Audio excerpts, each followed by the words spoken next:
Outside in the cold grey dawn, the ground crews are busy with the aircraft, warming up the engines, a long job in 20 or more degrees of frost. But these Norwegians are used to hardships, for many were sailors who rushed to join the reformed Norwegian Air Force after their country's occupation. Many of them have risked their lives, escaping and crossing the world to put their knowledge and strength into one single-minded purpose, the smashing of the invaders who took their country and their homes. In the operations room, the air crews get their orders for the patrol, weather reports and last-minute instructions.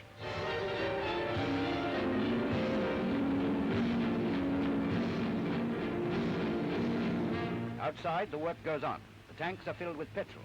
Petrol brought to Iceland in those storm-tossed convoys which the Air Force now sets out to protect.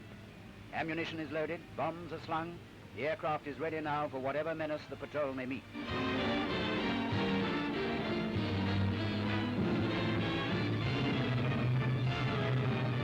Whatever menace, enemy aircraft, hostile ships, and the ever-present struggle against the elements.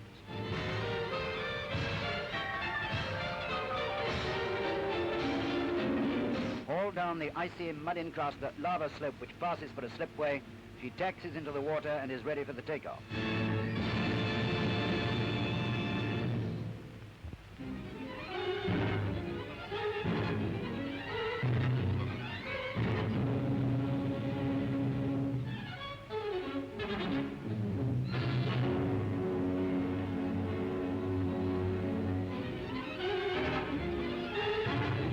Once airborne, under the low-glass cover, 3 men, pilot, navigator and wireless operator, sit behind one another in the narrow cockpit, ever on the watch.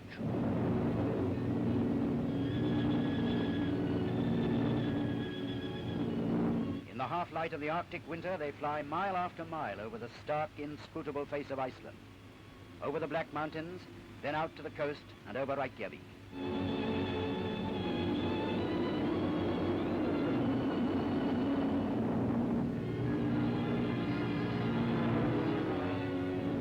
Below them, all seems quiet. The deep green ocean, the grass-covered plain along the coast, the wild beauty of the mountains beyond.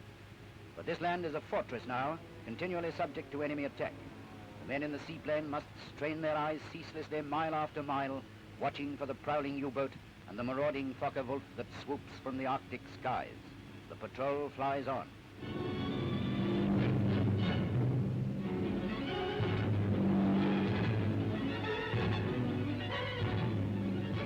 The morning's flight is ended. Nothing to report, only the laconic entry in the logbook, duty carried out.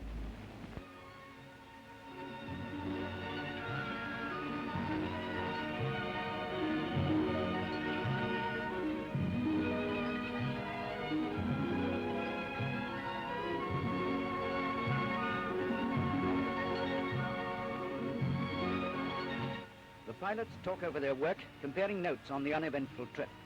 It was well said that war means hours and hours of boredom, broken by moments of unendurable excitement. These young airmen know both well enough.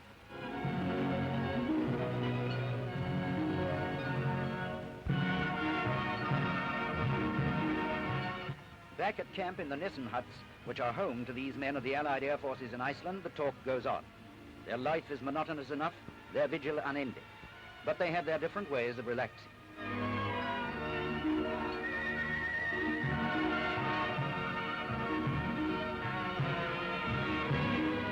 Perhaps this young Norwegian came from one of Norway's lovely fishing villages.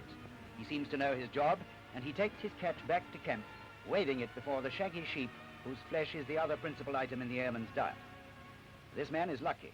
He has a hobby, and perhaps a son in far-off Norway who will treasure this model when the young father comes home.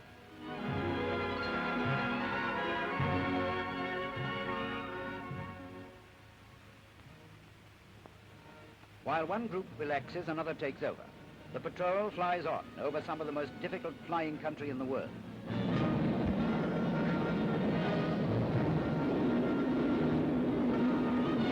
Over a lonely garrison outpost where a flashing lamp welcomes this contact with the outside world. The climate is hostile and magnetic conditions often freakish. Men and machines can only do so much against the elements. Sometimes they're beaten. 9 men died here. 9 men went out to find the lost lifeboats from a torpedoed ship. They found them and gave them their course to land, but the Catalina never came back. Her crew lie quiet now with many others of their comrades in the little graveyard near the camp. They can rest well here in a land as peaceful and freedom-loving as their own. In the long Arctic winter, when there is almost no daylight, when fog and blizzard envelop the land, the planes are grounded for days. In a temperature below zero, the men struggle to keep their lonely camp warm and comfortable, for this is their only home.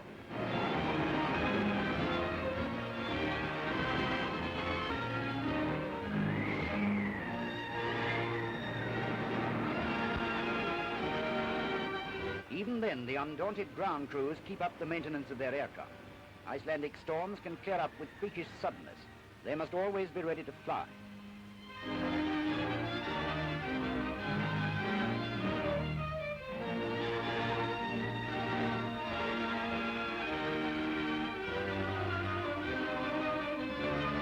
The air crews lend a hand, chipping ice from the wings of their machines. Bombs are loaded up, though the workers' hands are freezing. The aircraft and the men are ready for another patrol with its attendant hazards and dangers.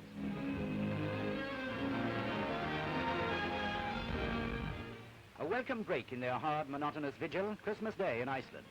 The Northrop Squadron on church parade. It's a unit of the Norwegian Navy Air Force, and naval smartness is expected. Inspection, and then they march to the tiny church.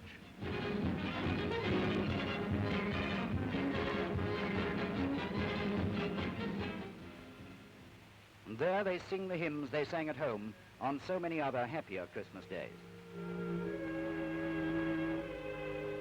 The big celebration is a Christmas party for the squadron. These men can get no presents from home, but there are many Norwegian, British and American friends who make sure that each man gets a gift.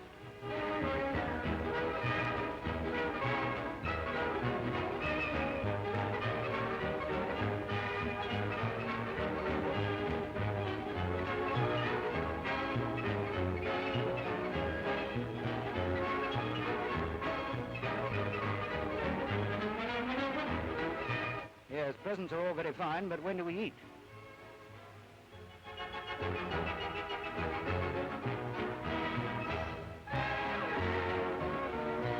Well, there's good food and plenty of it, but it's Norway's traditional Christmas dinner, roast pork with all the trimmings.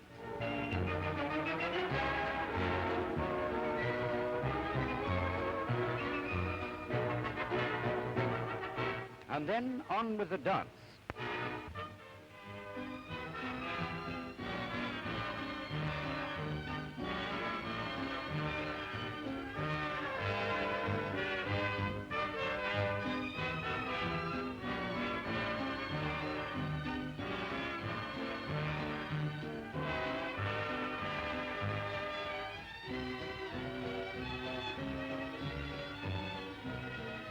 Outside, the lookout is unbroken, for the enemy is no respecter of Christmas Day, and someone has to do it.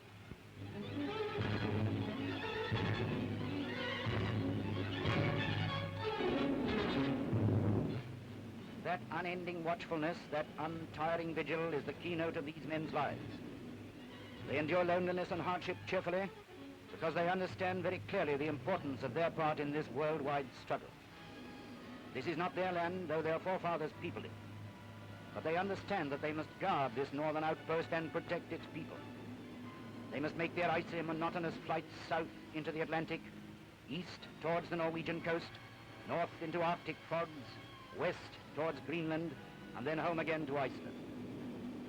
Because every day of their unrelenting battle brings nearer the day for which they long, the day of peace, when the last Arctic patrol is over, and they will go back to their real home, back to rebuild their country and the shattered world.